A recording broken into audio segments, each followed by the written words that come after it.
Olá pessoal, muito bem-vindos à quinta mensagem da série A Conversão de Saulo. O título da mensagem de hoje é Deus já fez. Sim, Deus já fez. Quantas vezes perdemos tempo, energia, preocupação com aquilo que Deus já fez?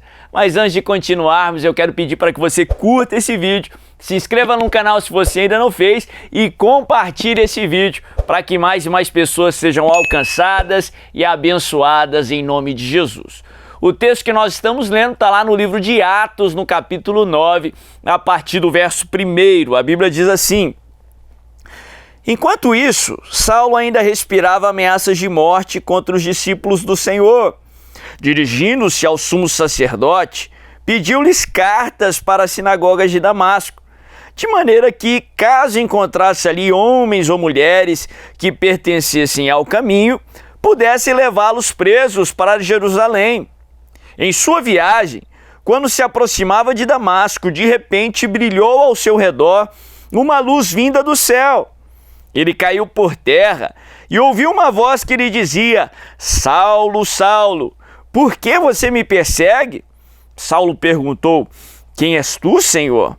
Ele respondeu: Eu sou Jesus, a quem você persegue. Levante-se, entre na cidade, alguém dirá a você o que você deve fazer. Os homens que viajavam com Saulo pararam emudecidos, ouviam a voz, mas não viam ninguém. Saulo levantou-se do chão e, abrindo os olhos, não conseguia ver nada. E os homens o levaram pela mão até Damasco. Por 3 dias ele esteve cego, não comeu e nem bebeu. Em Damasco havia um discípulo chamado Ananias. O Senhor o chamou numa visão. Ananias, eis-me aqui, Senhor, respondeu ele.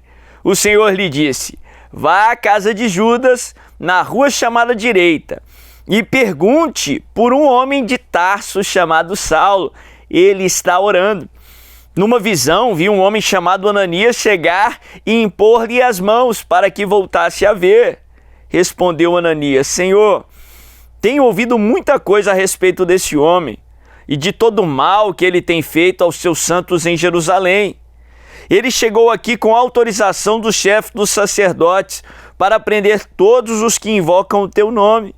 Mas o Senhor disse a Ananias: Vá, esse homem é meu instrumento escolhido para levar o meu nome perante os gentios e os seus reis e perante o povo de Israel. Mostrarei a ele quanto deve sofrer pelo meu nome.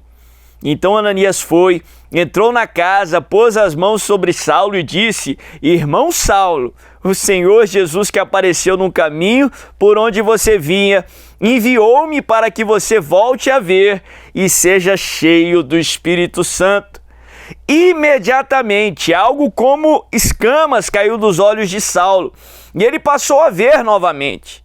Levantando-se, foi batizado e depois de comer, recuperou as forças. Saulo passou vários dias com os discípulos em Damasco. Logo, começou a pregar nas sinagogas que Jesus é Filho de Deus. Todos os que o ouviam ficavam perplexos e perguntavam: Não é ele o homem que procurava destruir em Jerusalém aqueles que invocavam este nome? E não veio para cá justamente para levá-los presos aos chefes dos sacerdotes? Todavia, Saulo se fortalecia cada vez mais e confundia os judeus que viviam em Damasco, demonstrando que Jesus é o Cristo. Olha que texto tremendo. A Bíblia fala que Saulo, aquele perseguidor de cristãos, aquele devoto fariseu, ele pega ali a autorização com os sacerdotes ali de Jerusalém para que pudesse ir a Damasco no intuito de apreender os cristãos, de cessar o evangelho ali na cidade de Damasco. Só que no meio do caminho ele tem um encontro poderoso com nosso Senhor e Salvador Jesus Cristo. E o que acontece todas as vezes que o ser humano se encontra com Jesus? Sua vida é radicalmente transformada, sua vida é transformada. E Saulo, aquele que era uma ameaça para os cristãos, se tornou uma grande bênção não só para os cristãos em Damasco, mas para os cristãos em todo o mundo. Mas é interessante que quando Ananias ele recebe uma voz do Senhor, uma visita do Senhor, e Deus o instrui que ele vá ali naquela casa para que ele orasse e abençoasse Saulo, para que Saulo fosse curado e fosse cheio do Espírito Santo, ele começa a conversar com o Senhor. Mas Deus, a gente tem ouvido notícias aqui que essa pessoa está vindo aqui não no intuito de ser cheio do Espírito Santo, mas no intuito de perseguir os seus filhos, no intuito de perseguir as famílias dos irmãos aqui em Damasco, de levá-los presos ali para Jerusalém, para ser executados de acordo com o juízo ali daquela época. Ananias demonstra toda a sua preocupação, ansioso. Depois, quando Saulo se converte, começa a pregar os evangelhos, todos ali ficam perplexos, dizendo: poxa vida, não é esse que está aqui vindo nos perseguir? Como que se houvesse ali uma dificuldade dos cristãos ali terem paz com Saulo, conversar com Saulo, porque tinham medo dele. Eles estavam preocupados, ansiosos por algo que Deus já havia transformado. Eles estavam com medo de uma ameaça que já não era mais ameaça. Eles estavam ansiosos ali com uma maldição que Deus já havia transformado em bênção. Quantas vezes nós perdemos tempo, energia, saúde, sono, preocupados com coisas que Deus já transformou. Preocupados com problemas que Deus já trouxe uma solução. Só porque você não viu ainda, não significa que Deus não fez. Nós podemos trazer por vários princípios e bênçãos que Deus já nos deu ali no Novo Testamento. Afinal de contas, Efésios no capítulo 1, no verso 3, Saulo, ele nos ensina, inspirado pelo Espírito Santo de Deus, que Deus já nos abençoou com toda a sorte de bênçãos nas regiões celestiais em Cristo Jesus. Só porque você não viu ainda, não significa que Deus não fez. A gente vê tantas vezes aí cristãos tentando se justificar, como se eles pudessem fazer alguma coisa para se justificarem. Mas a Bíblia nos ensina que Cristo já nos justificou. Vejo muito irmão aí tentando fazer por merecer o favor de Deus, tentando ganhar o seu acesso a Deus, sendo que isso já foi feito lá na cruz, já foi consumado. Cristo pagou um alto preço por todos os nossos pecados, garantindo o acesso irrestrito ao Pai, a Deus. Ananias, os irmãos de Damasco, estavam perdendo ali energia, perdendo qualidade de vida, preocupados com aquilo que Deus já havia feito. João, no capítulo 21, a Bíblia ensina sobre uma vez que os discípulos foram para o mar da Galileia, mais uma vez para pescar, frustrados ali porque Jesus tinha sido crucificado. Pedro, frustrado porque ele havia negado a Jesus, e eles tentam pescar uma noite inteira. Só que não tiveram êxito, não conseguiram pegar nada. Mas a Bíblia fala que pela manhã eles olham para a praia e Jesus estava na praia. Sim, Jesus sempre está lá pela manhã. O choro pode durar uma noite inteira, mas a alegria vem pela manhã. E o que é interessante no texto, e eu gostaria de pontuar, é que a Bíblia fala que eles tentaram pescar uma noite inteira e pela manhã, quando eles olham para a praia, Jesus já tinha peixe ali com ele. Ele tinha pães sobre brasa, ele tinha preparado ali uma refeição, um café da manhã. Aquilo que eles procuraram uma noite inteira e não tiveram êxito, já estava lá com Jesus, já estava aos pés de Jesus. Muitas vezes ficamos preocupados uma noite inteira com aquilo que já está lá aos pés de Jesus. Aí você pode perguntar, então o que eu tenho que fazer se eu não estou percebendo, se eu não estou vendo? Pedro, lá em João 21, nos ensina o que nós devemos fazer. A Bíblia fala que quando ele vê Jesus, ele pula no mar, ele vai ao encontro de Jesus, ele vai aos pés de Jesus.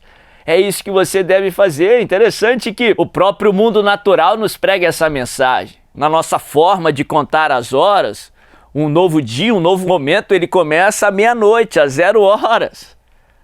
Ele começa enquanto ainda visivelmente parece noite. O novo tempo começa muito similar ao tempo antigo. Meia-noite e 1 parece que é o meio da noite, só que já é um novo dia, já é um novo tempo. Madrugada já é um novo dia. Mas muitas vezes as horas mais frias da noite acontecem na madrugada. As horas mais difíceis da noite acontecem na madrugada. Só porque a aparência parece o tempo antigo não significa que Deus não fez. O novo dia não começa lá às 6 da manhã, quando o sol nasce, ele começa às 0 horas. Só porque você não viu ainda não significa que Deus não fez. Só porque você não está conseguindo perceber, não significa que o seu milagre ainda não aconteceu. Se lembra, um novo dia começa lá às 0 horas, à meia-noite. Só você aguardar com paciência no Senhor.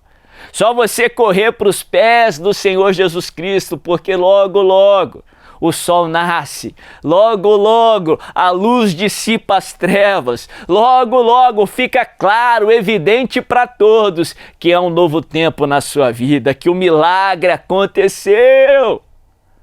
Interessante que muitas vezes ficamos preocupados só com o medo das más notícias. Ananias estava preocupado com aquela má notícia que nunca se realizou. O salmista nos ensina um princípio muito poderoso. Ele ensina que o servo do Senhor, ele não teme ou ele não vai temer as más notícias. Muitas vezes o que é ruim não é nem a má notícia em si, porque muitas vezes ela não acontece, mas é o temor, o terror pela possibilidade da má notícia acontecer. Ananias estava com medo ali de tudo aquilo que Saulo iria representar. E o Senhor vem até ele e diz, não tema essa má notícia não. Em outras palavras, eu tenho tudo sob controle, eu tenho um propósito para Saulo, vai lá, obedece a palavra, porque grandes coisas virão. O Espírito Santo te diz, também através dessa ministração, dessa mensagem, não temas más notícias. Deus não saiu do controle. Deus fez muito mais do que você pode perceber. Ele já fez infinitamente mais do que você consegue ver. Aquela ameaça que você tanto teme, ela não existe mais, porque até Saulo foi transformado num grande apóstolo do Senhor, até a maldição foi transformada em bênção em nome de Jesus. Se essa mensagem falou com você, não deixe de curtir esse vídeo, de se inscrever no canal se você ainda não fez, clicando aqui nessa setinha aqui embaixo também e compartilhando com o máximo de pessoas possíveis para que mais e mais pessoas sejam alcançadas e abençoadas em nome de Jesus.